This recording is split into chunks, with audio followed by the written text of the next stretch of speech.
Olá, boa tarde, bom dia, boa noite. Eu não sei qual é o momento que você está assistindo esse vídeo, mas eu creio que vai ser de grande valor para você, para sua família, para seus amigos, para as pessoas que talvez enfrentam algum problema emocional, algum problema psicológico.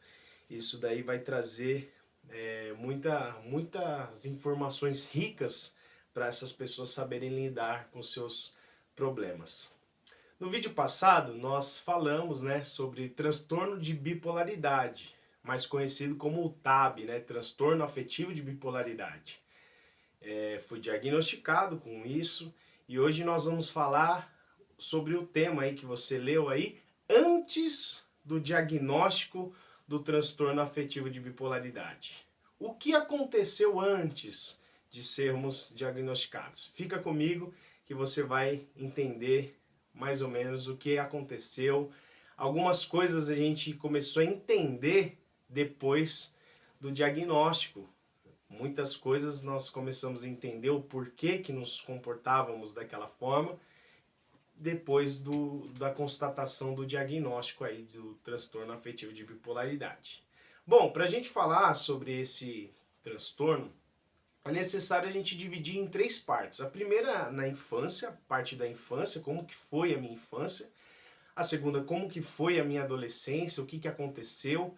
E a terceira na vida adulta, que é onde eu tive o surto. E aí, através do surto, que a gente descobre ter o transtorno. Não tem como descobrir o transtorno de bipolaridade sem ter o surto. 90% dos casos só se descobre dentro do surto.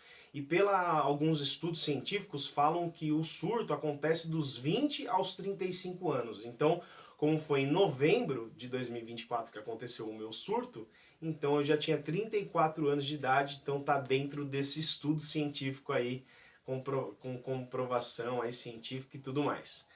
Bom, vamos lá. É importante nós falarmos de forma introdutória que é muito bom se conhecer, é muito bom se entender, é muito bom você saber as suas deficiências, saber de que forma que você funciona. Nós somos seres humanos e cada um funciona de um jeito, cada um funciona de uma forma. E precisamos também, nessa introdução, desmistificar esse preconceito, esse conceito mal formado de pessoas que lidam com isso como se fosse algo que afasta, repudia uma pessoa da outra. Não. É uma enfermidade como qualquer outra enfermidade. Tem pessoas que têm diabetes, tem pessoas que têm pressão alta, tem pessoas que têm algum tipo de transtorno. E isso é uma enfermidade que deve ser tratada como enfermidade. Não podemos demonizar as coisas, achar que é algo espiritual, achar que é algo que mesmo nós sendo da igreja, que é algo que é o inimigo que colocou. Não, é simplesmente uma enfermidade que tem remédio, que tem diagnóstico, que tem CID, que tem tratamento, que tem acompanhamento médico. Então, nós precisamos então de forma branda a entender que muitas pessoas vivem isso, vivem essas situações. Então vamos dividir nessas três partes antes do diagnóstico da TAB. Antes do diagnóstico na TAB, na minha infância, eu sempre tive dificuldade, muitas dificuldades, dificuldades escolares, dificuldades emocionais, não me relacionava muito bem com as outras crianças, era uma criança um pouquinho violenta. Talvez até pelo cenário que eu vivia dentro de casa, a minha mãe e meu pai, eles nunca se entenderam muito bem dentro de casa, tinha muita briga, muita discussão, muitas coisas que não cabe nem falar aqui para vocês, mas são coisas que atingem a criança, atingem o ser humano. E aí então, os meus pais, sempre, desde a minha infância, das minhas pequenas idades, os meus pais tiveram esse cuidado comigo de me encaminhar para uma psicóloga, já deixo aqui o meu abraço para ela, que é a minha psicóloga até hoje, que é a doutora Susan. Um beijo, Su. E a gente precisa sempre ter esse acompanhamento para desenvolver melhor o nosso raciocínio, a nossa forma de viver e tudo mais. Então eu fui diagnosticado na época, na minha infância, com o déficit de atenção, que hoje é conhecido como TDAH, que é o transtorno de déficit de atenção e hiperatividade, né? Eu fui diagnosticado com isso dentro do Instituto de Dislexia do Brasil e fui diagnosticado com dislexia também. Sempre tive dificuldade na minha infância, sempre tive dificuldade de aprendizado, repeti algumas séries, né? E isso foi tratando dentro da psicologia também.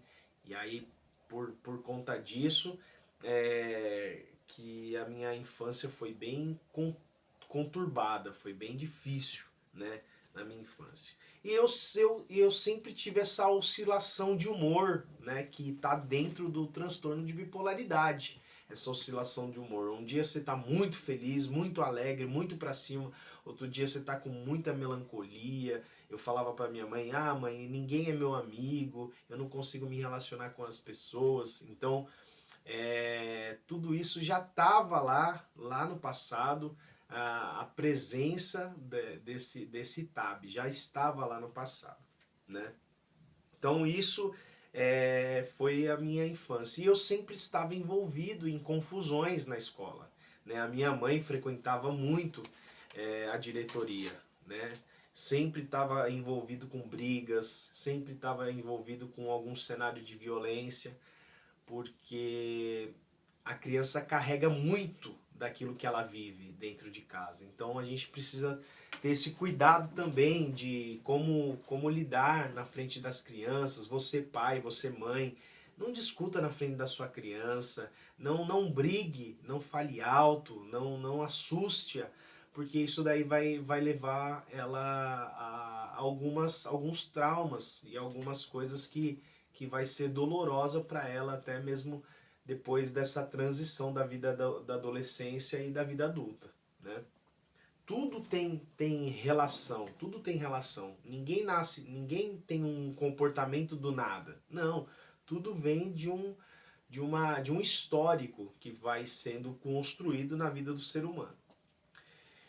Na minha adolescência, eu sempre, já é a segunda parte desse vídeo, a minha adolescência, ela sempre foi bastante emocionada. Eu sempre fui um adolescente muito emocionado.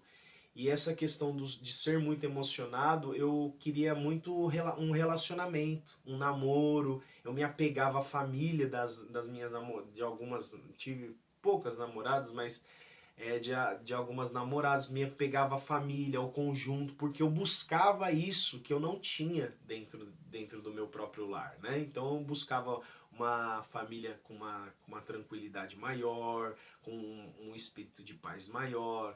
Então eu sempre fui muito carente, era um adolescente muito carente, muito que precisava muito de alguém como suporte, como alguém, como apoio. Eu gostava muito de ouvir elogios, isso para positivar aquilo que eu não tinha, né? Então, a minha adolescência foi bastante conturbada. E por conta disso, também, eu sempre fui um adolescente muito ciumento, eu era ciumentíssimo, né? Eu tinha uns ciúmes doentio, né? Da namorada, do pai, tinha ciúmes do pai, tinha ciúmes da mãe, tinha ciúmes da irmã. Eu era uma criança muito insegura dentro daquilo que eu vivia. E isso já está também dentro relacionado a quem tem um transtorno, né? De bipolaridade. Isso daí já mostrava alguns gatilhos já que eu tinha na minha adolescência também, na minha infância, na minha adolescência. E foi assim, isso se deu também na minha vida adulta, na minha adolescência para a vida adulta, né, dos 17 aos 19 anos ali que você está se descobrindo. Eu sempre fui uma pessoa muito impulsiva e isso é uma das características do bipolar, né? Uma pessoa impulsiva, gastava dinheiro à toa, era vítima fácil de golpes, não sabia controlar a minha vida emocional, financeira. Então tudo isso está relacionado ao transtorno que foi diagnosticado na minha vida adulta, agora recentemente, né, em novembro de 2024.